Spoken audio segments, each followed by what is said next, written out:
So we're going to talk a little bit about why you should invest and could invest and how you can invest in cars, watches, art, etc. And to do that with me, I would like to give a warm welcome and a short applause to Xim Hassani, CEO of SNZH.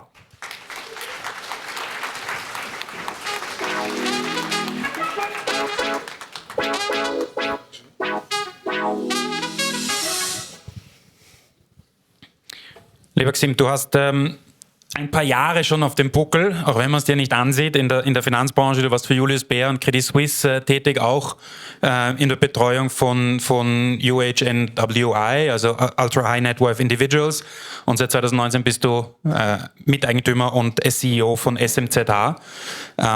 Ich weiß aber auch, dass du auch ein Kunstsammler bist und nicht nur ein Kunstsammler, der größte Kunstsammler vom Ibrahim Kodra, einem albanischen Künstler.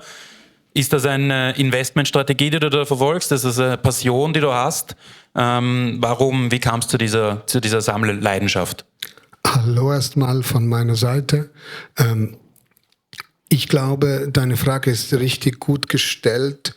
Es war zuerst eine Passion, eine Begeisterung für, wie wir es vorhin gehört haben, Workmanship, ein Piece of Art, etwas, das nicht nochmal reproduziert werden kann für die Biografie des Künstlers. Er hatte ein Stipendium gewonnen für die Università di Brera bei Mailand. Dann brach der Weltkrieg aus. Er konnte 50 Jahre nicht mehr in seine Heimat zurück und musste sich durchkämpfen.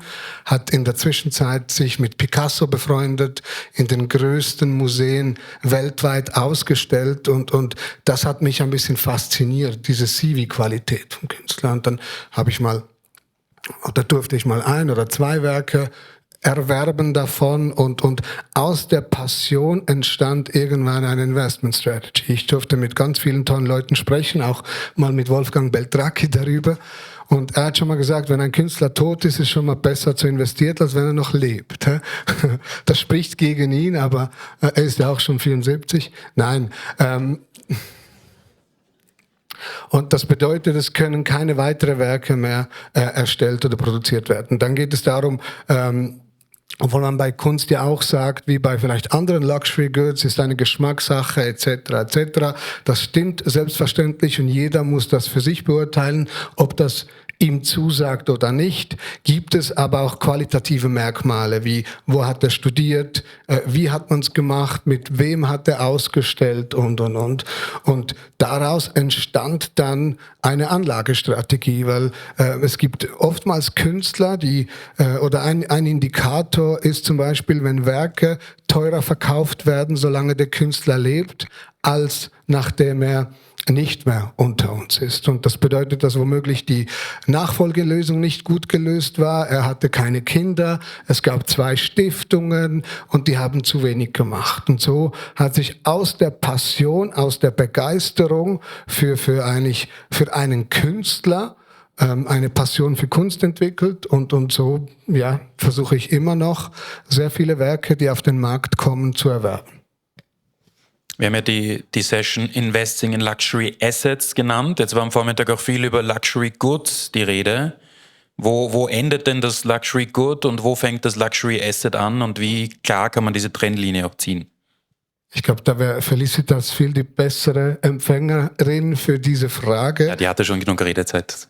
Oder für uns grundsätzlich, als wir das versucht haben zu definieren, war wirklich ein Luxury Good ist ein Gebrauchsgut. Das ist eigentlich eine Weiterentwicklung von Konsum. Man gibt Geld aus.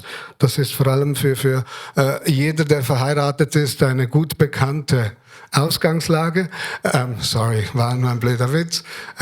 Und ein Asset ist wirklich etwas, wo man eine Überzeugung hat, dass es werterhaltend ist, dass es grundsätzlich nicht auf Null fällt, wo es eine gewisse Spezialität gibt, sei es der Brand, sei es die Form der Herstellung und auch eine Marktfähigkeit. Also sprich, eine ich nehme jetzt vielleicht einen Wein oder ganz einfach, oder ich sage meine persönliche Meinung oder wie wir es intern ein bisschen definieren, ist vielleicht eine ganz unique Longines, ist ein Luxury Asset, vielleicht die erste, die man gemacht hat. Im Grundsatz ist das eher ein Luxury Good, ein ganz tolles Produkt aber womöglich ist ein ewiger Kalender von Audemars Piguet wirklich ein Luxury Asset.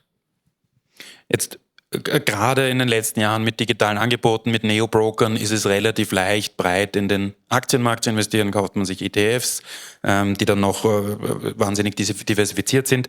Wenn ich mir jetzt vorstelle, dass ich mir einen Oldtimer, den muss ich finden, da muss ich einen Preis verhandeln, den muss ich transportieren, den muss ich versichern, den muss ich irgendwo unterstellen, da muss ich irgendwann mal die Reifen wechseln und so weiter und so fort. Das ist alles mit deutlichen Kosten verbunden. Wie kann man das managen? Jetzt kann man mit Uhren auch, mit Kunst etc. Wie kann man das managen, ohne dass man sich die komplette Rendite vielleicht auch zerstört? Oder ist das ein Risiko, das man eingeht und eingehen muss bei diesen Gütern und Assets? Man müsste sie noch fahren können. Das ist oftmals die größte Challenge, dass dann bei all den Automaten sehr wenige noch Oldtimer fahren können. Ich glaube, das ist eine sehr, sehr gute Frage, lieber Klaus. Dort geht es darum, es gibt mittlerweile Modelle in der Schweiz schon viel länger, die nennen sich Car Lounge oder andere Themen, wo es komplette Provider gibt, die diesen ganzen Service übernehmen. Also man hat wirklich eigentlich wie ein Safe House, wo man sein Fahrzeug hinstellen kann, das wird bewegt, das wird gewartet, das wird kontrolliert. Aber natürlich ist der Aufwand weitaus größer, als in seinem Wallet zu schauen, ob jetzt Nestle-Aktie plus oder minus 3% ist. Darum gehe ich wieder zurück. Ich glaube, es gibt nur sehr wenige Leute, die in Luxury Assets investieren, die nicht eine Passion dafür haben, die nicht einen Reason Why haben, warum ihnen das zusagt und die grundsätzlich bereit sind, einen Zusatzaufwand zu nehmen, weil sie nicht nur die klassische Rendite in Form von Aktien oder Preiserhöhungen haben wie bei einer Aktie oder Dividenden, sondern es gibt ihnen auch eine emotionale Rendite oder eine emotionale Befriedigung, indem sie sagen, wow, ich darf dieses Fahrzeug besitzen, das vielleicht in den 50er Jahren technisch meilenweit voraus war. Es löst Emotionen aus, es ist eine Faszination für nicht nur den Entwickler, den Designer, aber auch den Mechaniker, der immer noch in der Lage ist,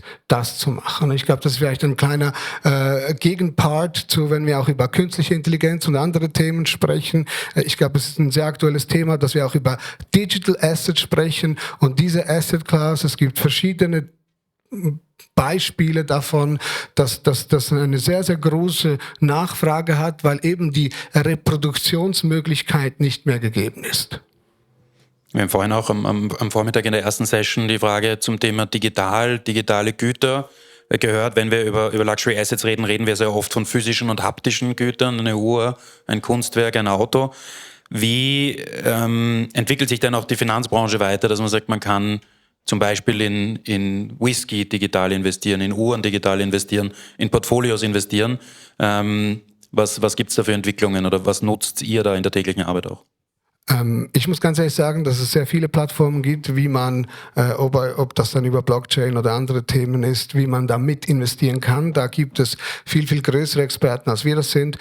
Wo wir die digitale Entwicklung sehr stark nutzen, ist bei der Bewertung und bei der Liquidität. Also es gibt Börsen mittlerweile, die sind sehr, sehr vertrauenswürdig, Auktionen, Themen, wo man ein Gut bewerten kann, wo man auch die Authentizität oder Originalität prüfen kann, wo man sicherstellen kann, dass es dann wirklich auch echt ist und die Transaktion durchgeht. Es gibt mittlerweile Tools, wo man ein Uhren- oder Schmuckportfolio online abbilden kann, wo es fast täglich bewertet wird und dort auch wieder veräußern. Also uns hilft die digitale Entwicklung als zusätzliches Instrument, es auch in einer Gesamtvermögensübersicht oder Gesamtvermögensanalyse darzustellen, aber nicht um mit zu investieren, weil wir glauben eben, dass diese dass es eben physisch ist und ich sage das immer wieder, ich erzähle nachher auch eine kleine Story, weshalb mich das so fasziniert hat oder wie ich gemerkt habe, dass das was Spannendes oder Spezielles sein könnte, ist, ich hatte als ganz junger Banker eine Kundin, die war lange verheiratet, der Mann aus erster Ehe, mehrere Kinder, leider ist er unerwartet verstorben mit 53. Sie hat einen Erbstreit gehabt mit den Kiddies und sie hat 2,5 Jahre gelebt vom Verkauf von ihrer Birkin und Kelly Bags, davon auch die Anwaltskosten bezahlt und sie hat dann den Prozess gewonnen und dann hat man gesehen, dass eben dieses physische Asset, oder es gibt auch andere Beispiele in Ländern, die nicht so stabil sind, wie es bei uns der Fall ist, wenn man vielleicht auch eben unerwartet das Land verlassen muss, wenn es andere Rahmenbedingungen gibt, dass man mit sehr wenig Platz und nicht so auffällig kann ganz große Vermögenswerte bewegen. Darum dieses physische oder dieses auch eben dieses Own und Control und dieses Mobile. Ein großes Thema, das man immer auch liest und hört und sieht und das diskutiert wird, ist Korrelation. Also die Frage, wie korrelieren diese Assets zum Beispiel zu den Finanzmärkten, zu den Aktienmärkten und inwiefern können sie auch ein Risk-Hedge darstellen. Ist das, wie siehst du dieses Thema? Können Uhren beispielsweise in einem Portfolio auch nutzen, dass man kein Klumpenrisiko im Aktienmarkt hat? Ich glaube, ich zitiere gerne den CEO von Rolex, der gesagt hat, eine Rolex ist keine Aktie, vergleicht sie nicht mit Aktienkursen. Ich glaube, es geht aber um das Thema Wealth Preservation, vor allem wenn man wir haben auch vorhin gehört von HNWIs oder UHNWIs und wenn man von sehr vermögenden Leuten oder Familien spricht, dann sind Luxury Assets etwas, das es gibt, die entstanden aus einer Passion, vielleicht aus einer Überzeugung. Man muss es inventarisieren, man muss es bewerten. Über Dekaden kommen Vermögenswerte zusammen, die es verdient haben, sie auch richtig zu managen. Und ich glaube, das ist wichtig. Die Korrelation, da diskutiere ich mit Brenn auch immer wieder. Was wir ganz stark gesehen haben, war eine Korrelation zwischen Kryptopreisen und Secondhand Preisen bei Uhren. Ich glaube, das war ziemlich stark absehbar. Höchstwahrscheinlich auch eine Relation oder Korrelation zu Zinsen. Die Secondhand Marktpreise bei ganz gefragten Modellen sind ziemlich parallel mit dem Einsturz von gewissen Kryptowährungen zusammengebrochen. Wir haben jetzt über Passion gesprochen, wir haben über Investment gesprochen. Jetzt ein Thema, das wir noch nicht adressiert haben, das sicher auch eine wichtige Rolle spielt, das hat viel mit Ultrareichen zu tun, Menschen mit hohem Vermögen, der soziale Status, die schöne Uhr, das schöne Auto, der gute Wein. Wie relevant ist das beim Kauf von Goods oder beim Investieren in Assets, dass man eine Audemars Piguet, eine Rolex, eine Tudor auch am Handgelenk tragen und zeigen kann und auch signalisieren kann, dass man quasi jemand ist? Ja, ich glaube, es ist definitiv sehr, sehr wichtig.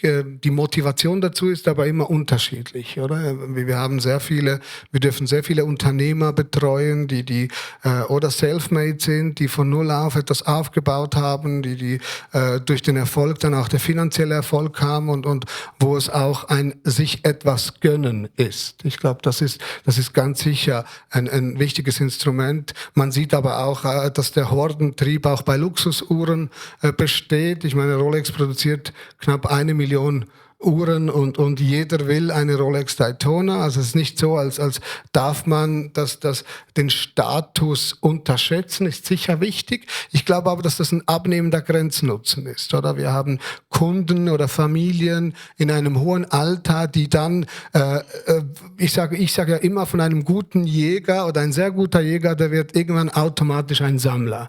Und so kommt dann eigentlich vom ersten Mal ein Statussymbol, etwas erwerben, Teil sein vielleicht von einer Community, eine Identifikation mit einer Marke, Werte, oder? Wir zitieren immer den Patek Philippe Slogan, wo es sagt, hey, eine Patek Philippe gehört Ihnen niemals allein. Sie genießen Sie ein ein Leben lang, aber tragen sie für die nächste Generation. Und ich glaube, das bringt unglaublich gut rüber, welche Werte von seinem Brand, von seinem von einem Schweizer Familienunternehmen mit seiner langen Tradition weitergegeben werden. Und das kommt dann zusammen. Es ist sicher Status, es ist eben, aber ich glaube, der Statuscharakter, der hat einen abnehmenden Grenznutzen, sondern es ist irgendwann eine Identifikation, es ist ein Teilsein von einer Community und auch ein Glaube daran, dass das höchstwahrscheinlich auch in 200 Jahren noch bestehen bleibt und nicht auf Null runtergeht.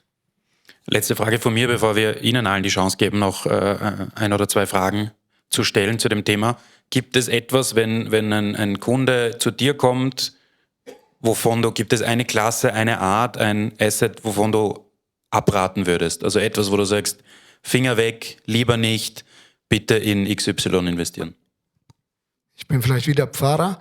Also eben, wenn es wirklich um Investieren geht, ich bin auch ein ganz großer Weinliebhaber, vielleicht tendenziell schon ein Collector. Ich glaube einfach, dass Investieren in Wein sehr, sehr anspruchsvoll ist. Man hat dort zusätzlich bei den anderen Klassen noch zusätzliche Risiken.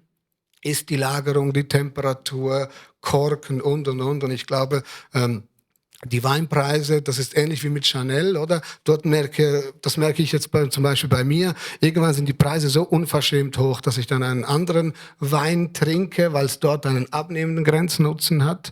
Aber natürlich, ob das jetzt ein Chateau Petrus ist oder ein Romane Conti, sind das Sachen, die auch tendenziell nicht nach Null runtergehen. Aber dort ist es sehr, sehr schwierig, glaube ich, eine Anlageperspektive einzunehmen. Auch eben eine klassische oder ganz ultra-orthodoxe Net Asset Value Betrachtung ist sehr, sehr schwierig, weil die Chance, dass der Wein Korken hat, ist, keine Ahnung, 3-6%. Das Problem ist, wenn es dann der Wein ist, den man hat, ist sie bei 100%. Oder?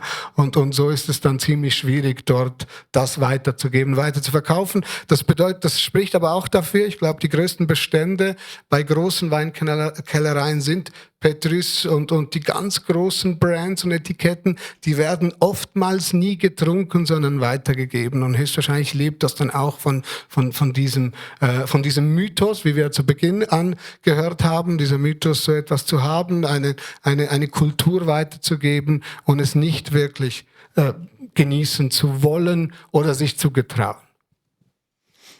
So, jetzt sind Sie am Wort, jetzt sind Sie dran. Gibt es Fragen aus dem Publikum zu dem Thema Investing in Luxury Assets? Ich sehe da hinten eine Hand. Gerne auch kurz vorstellen und dann die Frage stellen. Seda, hallo von Network Studio. Für mich sind es im Grunde genommen ich sehe es aus meiner Perspektive wie zwei Spannungsfelder. Das eine ist wirklich das klassische Luxury-Segment, investieren in Luxury.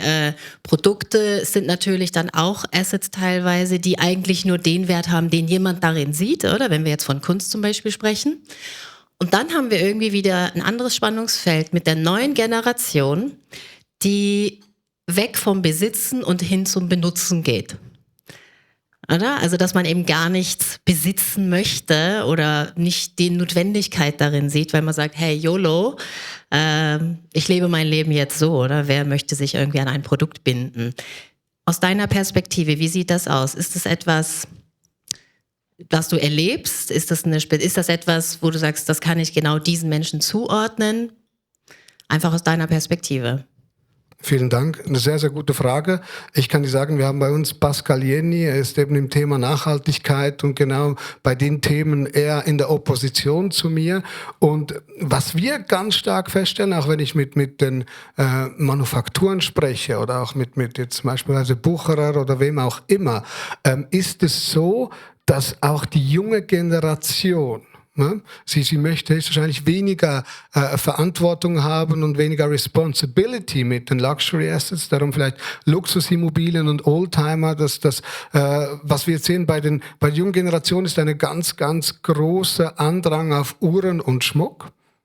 Man sieht es, obwohl es grundsätzlich, man will keine Verpflichtungen, man hat dieses Fear of Missing Out ein bisschen, man sieht es dort und man sieht auch effektiv eine Entwicklung, also auch bei Generationen, wo man gesagt hat, hey, eben, die wollen gar nichts besitzen, die wollen nur benutzen, merkt man, wenn es um die eigene Uhr, das eigene Haus oder andere Themen geht, dass sie das nicht teilen wollen. Und dann kommt eine dritte Ebene dazu und ich glaube, darum ist es sehr wichtig, dass wir frühzeitig dort die Leute begleiten können. Es geht um Übergabe und Übernahme. Es geht um Erben und Vererben. Wir haben einen sehr, sehr großen Kunden, der kam mal zu mir, war richtig traurig und enttäuscht, weil er gesagt hat, weißt du, Xim, ich habe jetzt die letzten 40 Jahre in Uhren und Oldtimern investiert, weil das war für mich eine mega Passion. Heute hat mir mein Sohn gesagt, Papa, ich liebe meine Apple Watch, oder? Und das gibt es auch. Es ist aber viel, viel ein kleinerer Teil, als es teilweise zu sein scheint. Also es gibt dann trotzdem, vor allem bei ganz, ganz speziellen Themen, kommt wieder Appetit mit dem Essen. Also es kommt die Überzeugung, wenn man es thematisiert, aber es geht auch dort bei der Nachfolge, um die nächste Generation einzubinden, um sie einzuführen, um ihnen diese Werte eben, vielleicht ist das nur ein Transportmittel von Werten, von vielleicht auch von Erlebnissen und Emotionen, wenn man das genügend früh weitergibt, dann wird auch die Generation die Überzeugung dafür haben. Ob sie dann und in welcher Form genau auch in Zukunft so investieren werden. Man sieht jetzt wieder Bewegungen bei vor allem Luxury Real Estate, oder? Es gibt überall eine Abschwächung oder höheres Zinsumfeld und. Wir sehen aber weiterhin ungebrochen Höchstpreise bei Luxusimmobilien. Also das bedeutet, es gibt wirklich gewisse Themen, das klammern die Leute aus und machen grundsätzlich weiter und brauchen vielleicht noch eine Dekade, um sich mit dem anzufreunden. Ich hoffe, ich konnte die Frage ein bisschen beantworten. Sehr detailliert, danke. Wir haben noch Zeit für eine letzte Frage. Letzte Frage, bitte. Ja, vielen Dank. Eine gute. Ich hoffe es. NFTs, ist das was du sagst oder auch erlebst? Da wollen Leute rein investieren oder ist das einfach so ein Trend, der morgen wieder weg ist? Sehr, sehr gute Frage, danke. NFTs im Kunstbereich, glaube ich, ganz klar ein Thema. Sehr, sehr groß, unglaubliche Volumina. NFTs in Weingütern hat man, glaube ich, probiert. Ich glaube, die Abwicklung ist da nicht ganz so einfach. Ich glaube, also meine persönliche Meinung, ich kann dort jetzt nicht eine fundierte Analyse dazu geben, aber meine persönliche Meinung ist, ich glaube, NFTs oder auch die ganze Blockchain, die wird weiterhin ein wichtiger Bestandteil sein, eben vor allem, wenn man will, einen Teil von einem Kunstwerk besitzen, eben ob das jetzt ein Crowd-Owning oder wie auch immer ist, das wird ein Thema sein, weil es gewisse Luxury Goods, die gibt es nur einmal, oder? Und dann ist die Frage, möchte ich gar nichts an der Mona Lisa haben oder vielleicht 0,0001%? Ich würde 0,001% nehmen. Dort sieht man auch, dass sich die ganze Kunstbranche technologisch, aber auch von der Transaktion sehr, sehr schnell professionalisiert hat. Ich glaube, dass es gibt ja auch Inseln, wo man das machen kann, da bin ich eher glaube ich, zurückhaltend. Ich glaube, dass die anderen Asset Classes dafür noch nicht so geeignet sind. Es gibt wahrscheinlich Vorparks mit Oldtimern, wo das sicher auch gehen wird, aber NFTs im Kunstmarkt omnipräsent. Bei Weinen ist es fast zum Weinen, und bei den anderen Themen sehen wir es eher weniger. Vielen Dank, Xim. Ich glaube, er ist noch da, wenn sich jemand noch im One-on-One dann in der Pause später da Tipps abholen will. Herzlichen Dank für die Zeit und die Ausführungen. Danke euch.